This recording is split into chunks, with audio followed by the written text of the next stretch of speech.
සුනකයන්ගෙන් සාමාන්‍ය හරි කරදරයි. මෙතන ගෙස්ලට ඉන්න දෑ පාරායන මිනිස්සුන් කනවා හරිම කරදරයක් තියෙන්නේ.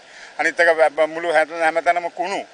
ඒක මේ සුද්ධ පවිත්‍ර කරලා මේ ලංකා මේ බෙන්තර සුරපුරයක් කරලා දෙන්න ඕනේ. මේ අත්වසම කියන සංචාරක නිදහසේ ගැවසෙන්න බෑ. බල්ලන්ගෙන් හරිම කරදරයි. පුදුම කරදරයක් තියෙන්නේ. පාරායන කට්ටියව කනවා වැල්ලේ මිනිස්සුන්ට ඇවිදින්න බෑ. උදේට යන එක්සර්සයිස් කරන කට්ටිය ඔක්කොම බල්ලන්ගෙන් කරදර වෙනවා. ඒක නිසා මේකට යම්කිසි පියවරක් කරන් මේක සාමාන්‍යයෙන් කරලා දෙන්න කියලා අපි කියන්නේ. PHIට කිව්වර පස්සේ ලේකම් ගණන් ගන්න හැලු ලේකම් කරොත් එයාට කරන්නම් කියන කරන්න හැලුද ඇත්තටම ඒ වගේ තමයි කුණු ටැක්ටි වෙනවනේ. ඒක වරන්නේ බෑ. අර යන්න දැනගන්නේ බලන්න මේක දාන්න පුළුවන් කියලා. මට නම් කියන්න තියෙන එකම දේ තමයි බෙන්තර බීච් එකේ ඉන්න මේ GM ගේ නෝනා. එයා තමයි ප්‍රධානම බල්ලන්ට කැම අරගෙන හෝටලේ කැම සම්පූර්ණ මෙහෙට අරගෙන එනවා. හරිද? මෙහෙට අරගෙන ඇවිල්ලා උදේ හවස බල්ලන්ට කැම දානවා. ඒ වගේම ඉන්න බෙන්තර ඉන්න තවත් සංචාරකයෝ දෙන්නේ ස්විට්සර්ලන්තේ ඉන්න දෙන්නෙක් ඉන්නවා. ඔයගොල්ලෝ ඇවිල්ලා මේගොල්ලෝ ව්‍යාපාරයක් වශයෙන් ඒගොල්ලෝ සල්ලි ගන්න මේ දේ හැමදේම කරන්නේ.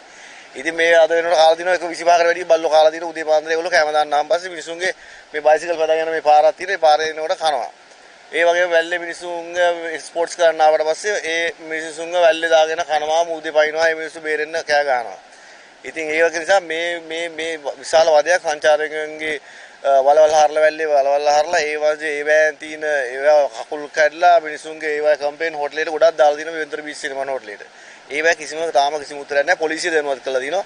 සියලු දෙනාට දැනුවත් කළා දිනවා. ඒ වල තාම කිසිම උත්තරයක් නැහැ. ඉතින් අපි බලාපොරොත්තු වෙනවා මොකවරේ උත්තරයක් වෙන්න ලැබෙයි කියලා. සංචාරක කලාපයේ ලෝකයේ විවිධ සංචාරක කරලා ඒ වෙරළා මේ වගේ අපවිත්‍ර වුණාම සංචාර කර්ම තීරණය මොකද කියන්නේ? අපවිත්‍ර වුණාම ඉතින් බෙන්තර බීච් එකක සංචාරක මේකේ තියෙන අපේ ටූරිස්ට් බෝඩ් කියලා රිසෝට් එකක් තියෙනවා. ලංකාවේ පළවෙනි රිසෝට් එක. ඉතින් ඒගොල්ලෝ ඒ සම්බන්ධව ඒගොල්ලෝ පිරිසුදු කිරීමේ අපහසුතාවයල් තියෙනවා. ඉතින් මේ ගොඩක්ම මේ බල්ලොන්ගෙන් ඉතින් ඒගොල්ලෝ ජරා කළා. එම අපවිත්‍ර වීම තමයි ඉතින් සංචාර මණ්ඩලයෙන් තමයි ඒක කරන්න ඕනේ.